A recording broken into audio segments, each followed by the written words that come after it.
त्यावेळी या कार्यसिद्धीला जायचं कसं हा मार्ग सुचला. आणि मग प्रभू रामचंद्रांच्या डोक्यात आलं की आता इथं एवढं लांब उड्डाण करून जायचं कसं, तो सेतू बांधावा.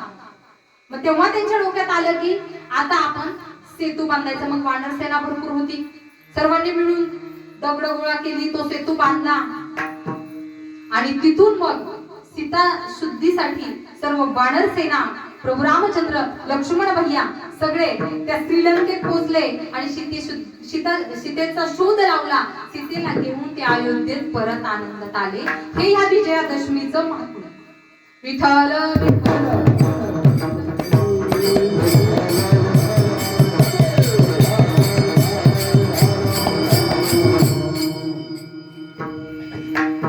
तेव्हापासून ही विजयादशमी व्रताचं म्हणजे ह्या एकादशीचं महत्व ते महात्म्य आपण आता ऐकलं. आणि इथूनच ह्या विजयादशमीची सुरुवात झाली. म्हणजे विजयच मिळवला म्हणून याला विजयादशमी म्हणतात.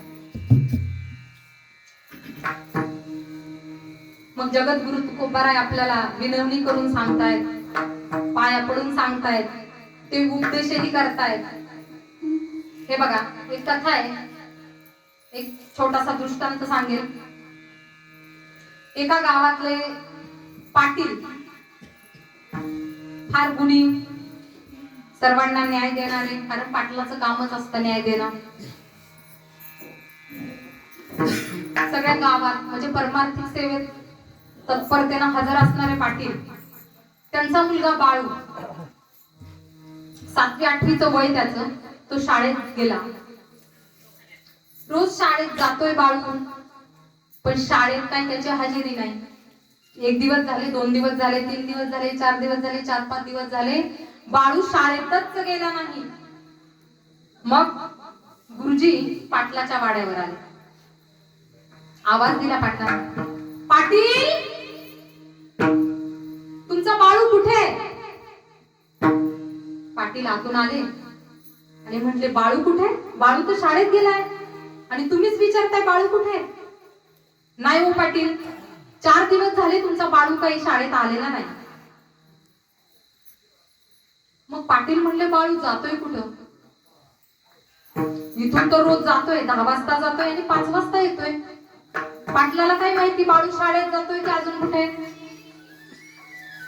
मग पाटलांनी त्याच्या घरातल्या 2 कामगारांना त्या बाळूचा शोध घ्यायला पाठवलं.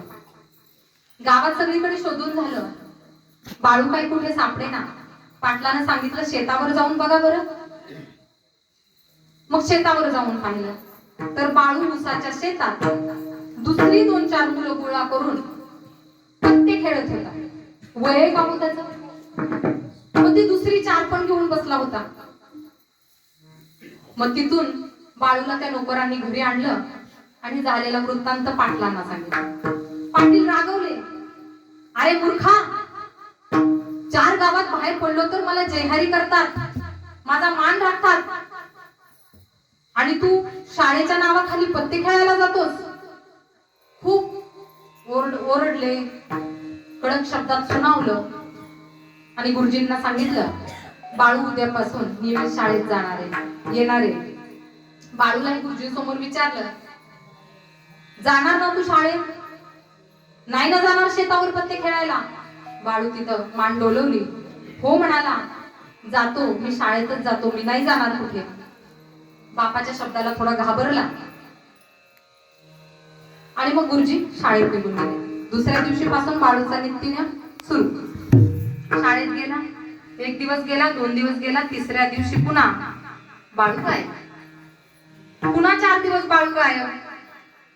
गुरुजी म्हणाले, वडिलांनी दम दिला होता, ओरडले होते, तेवढे 2-3 दिवसापुरता आला, पण आता 2-3 दिवस झाले बाळू शाळेत कसा आला नाही?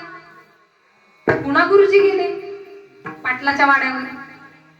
पाटील, अहो बाळू 2-3 दिवस झाले शाळेवर आलाच नाही. 2 दिवस शाळेत आला, नंतर 3 दिवस आलाच नाही. पाटलांना मात्र आता खूप राग आला. त्यांनी नोकरांना पुन्हा पाठवलं. नोकरांनी सगळीकडे शोधलं, कारण आधी तो शेतावर भेटला होता, त्याच शेतात गेला. पाटलाचं पोरगं खूप हुशार, बाळू नशीब बदललं. बाळू दुसऱ्या शेतात सापडला. कारण पहा, लहान मुलं फार चतुर असतात.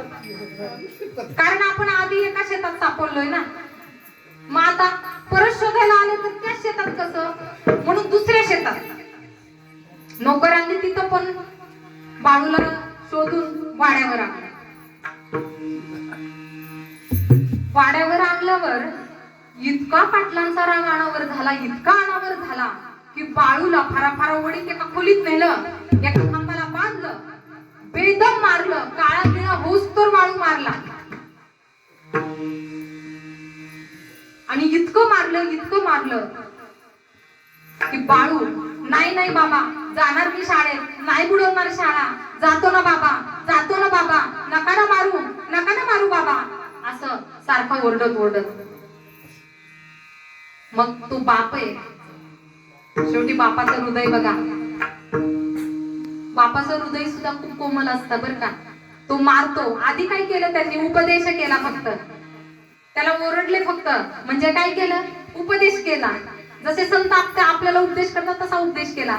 आणि नंतर बाळूला मारहाण केली, पण परत पाटलालाच वाईट वाटलं. बाळूला छातीशी कवटाळलं. बाळू, आता नाही ना रे असं करणार.